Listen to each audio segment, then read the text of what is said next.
కేంద్ర బడ్జెట్ లో తెలంగాణ అనే పదం లేకుండా బడ్జెట్ ను ప్రవేశపెట్టారని పటాన్చెరు బీఆర్ఎస్ నాయకులు ఆదర్శ్ రెడ్డి అన్నారు. ఎన్నో ఆశలతో ఎదురు చూసిన తెలంగాణ ప్రజలకు కేంద్ర ప్రభుత్వం మొండిచేయి చూపిందని ధ్వజమెత్తారు.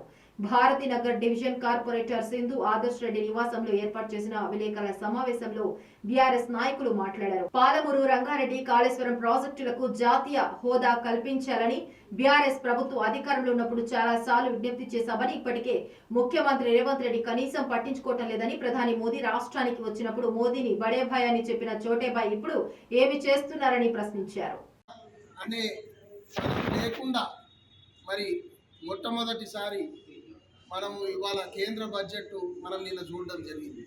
ఎక్కడ కూడా తెలంగాణ రాష్ట్రము అన్న మాట లేకుండా ఏ ఒక్క ప్రాజెక్టు కూడా ఒక రూపాయి మన తెలంగాణకు ఇవ్వకుండా మరి నిన్నటి కేంద్ర ప్రభుత్వ బడ్జెట్ కొనసాగడం జరిగింది. మీ అందరికీ తెలుసు, ఎన్నో ప్రపోజల్స్, ఎన్నో ప్రాజెక్టుల ప్రపోజర్లకు మరి బీఆర్ఎస్ పార్టీ తరఫు నుంచి మనము కేంద్ర ప్రభుత్వం వారికి మన కేసీఆర్ గారు, కేటీఆర్ గారు, హరీష్ రావు గారు మరి ఇవన్నీ ప్రతిపాదనలు ముందు చేయడం జరిగింది.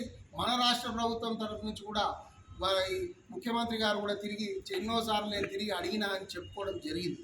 మరి ముఖ్యంగా మీ అందరికీ తెలుసు, జాతీయ ప్రాజెక్ట్ హోదా కింద పాలమూరు